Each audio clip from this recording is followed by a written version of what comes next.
So Jeremiah Smith came into the Cotton Bowl with 13 catches for 290 yards and 4 touchdowns in his first 2 college football playoff games of his career. Stefan's laughing because that is ridiculous for a guy who turned 19 less than 45 days ago. It's nuts. It's nuts.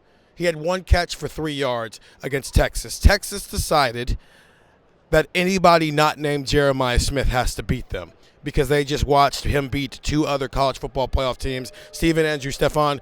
Andrew, did Texas just solve the college football's Jeremiah Smith problem, and can Notre Dame repeat it? No, and I don't think so. The thing that Texas did, I said this in our other video, which I thought was actually a really, really smart game plan. Will Howard said this leading into the game, and sometimes quarterbacks say some stuff, and you're like, quarterback talk, right? He's just like throwing some jargon out there. But he mentioned that Texas was really good at baiting. And I thought Texas did a very, very good job of that tonight. They had an interception of Howard, a couple near interceptions. But one of the things that they were doing with Jeremiah was, especially in like obvious passing situations, you would look at like the 2nd and 20 that Ohio State found themselves in, probably one too many times. They would jam Jeremiah off the line, but they would always have a safety over the top. And what they would do is they were moving him around, whoever that was, and then as soon as the ball was snapped, safety that was kind of shading towards that other side of the field would bolt to Jeremiah's side of the field, and they just had him over top. So, Will talked about this. They were clouding him a lot, double coverage a lot. They were being physical with him. I don't think that necessarily solves Jeremiah Smith, because dang well that Chip Kelly and Ryan Day and Will Howard and everybody on that offense is going to look at this film tonight and go, how can we manufacture ways to get the ball in Jeremiah Smith's hands? So you didn't really figure out a way to do it, because it's not really reinventing the wheel. But I did think Texas's game plan was pretty good, and I think this is something that Notre Dame is probably going to have to try and do, because when you just look at what Jeremiah Smith can do, I mean, if he makes that catch that, Will just kind of threw up to him, we're having an entirely different conversation of they tried to double team him, and guess what? It didn't work. So I don't think they solved him, and I think Notre Dame is going to have a very, very difficult time doing so as well. And Ohio State was trying to do it today, right? They were moving him around. It's not like they were just keeping him backside of formation at the X position. Stefan, can Notre Dame repeat what Texas did in the Cotton Bowl? I mean, they can try. I don't know how successful it's going to be. I thought Ohio State's play calling at times got in its way. You mentioned that when we were talking about in our video grading Will Howard. Make sure to check that out. But do you see the game that Carnell Tate had today? Yeah. You see the game that Emeka had today? Like, go ahead. Did you see the game that Travion and Quinshon had today?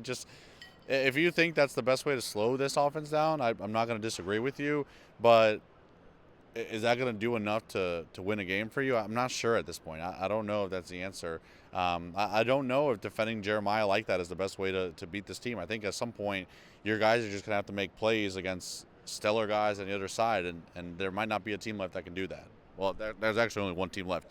I don't know if they could do that, simply because the team on this side, the team that's wearing scarlet and gray, is the best team in the country and the most talented team in the country, and it's clicking for them right now. And it's hard to envision a way where even if you do slow down Jeremiah, that the rest of the team isn't just going to utilize that to get themselves open. So that's why a lot of those checkdowns were there, right? Like if you're putting 3 guys focusing on Jeremiah, like you don't think Quinshon, 5 yards to your right is going to be open, like that. You have to accept that your success is going to come in different ways. But we're also a weird play away from looking at the stat line being like Jeremiah had 80 yards and a touchdown, right? Like he makes 1 catch and you're like, congrats, you had a great game plan. You didn't really slow him down that much. Like we're a play away from having that conversation. So I was talking with Jeremiah afterward. We was just having a conversation. I like talking to that kid. We're going to have a podcast in 10 years. I'm putting that out there in the air. But I asked him, is that the craziest anybody has ever tried to scheme up taking you away? And he's like, yeah. And that means something to me because he played football down in South Florida at a pretty prestigious high school. So he's seen some stuff. And he's like, yeah. And so I'm like, so they were just doubling the whole game? They were doing what you're saying, but it's not just that. Yeah, that's right. Not what was taking him away. That's just basic, keep a safety over the top, right. Helping out. It was a third guy. Yes. That's the thing. Whether it was a nickel or it was a linebacker, it's almost like a delayed blitz, but it's the other way. It's a delayed cloud. It's a delayed coverage where that's where they were baiting, and that's how they got it, Will, on the interception, is that third guy came late. What they were doing was showing Jeremiah, showing the candy. Oh, you got to be quicker than that. And for most of the game, Will Howard didn't take the bait.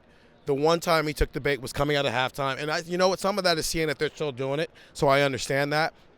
Here's why I don't think Notre Dame can do it.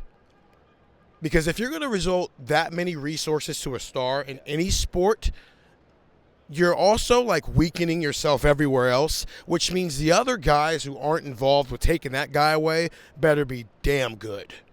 And Texas's defense is damn good. So because of that, you had 3 guys on 1 and 8 on 10. And they did a wonderful job for most of the game making Ohio State be patient. Now, when things broke, they broke. Javion Henderson's screen pass for a touchdown when it broke. Working their way down the field, and Quinshon Judkins, Will Howard's run. When it broke, it did break. But you put 3 resources in the 1 and 8 guys in the 10, and it worked for about 50 minutes of the entire game. I don't know if Notre Dame's as good as Texas where they can do that with those guys. And so because of that, they're going to have a different game plan. They also don't play as much zone as Texas has played. So, no, I don't think Jeremiah Smith's only going to have 1 catch for 3 yards like he did against Texas. I don't think he's going to have that against Notre Dame. He might be closer to what he had in the first 2 games. Get the text 614-350-3315. 2-week free trial, $3.99 after that. And go listen to Buckeye Talk wherever you find podcasts. Stefan, Andrew, Steven, JJ, Jack with a trophy. See you in Atlanta.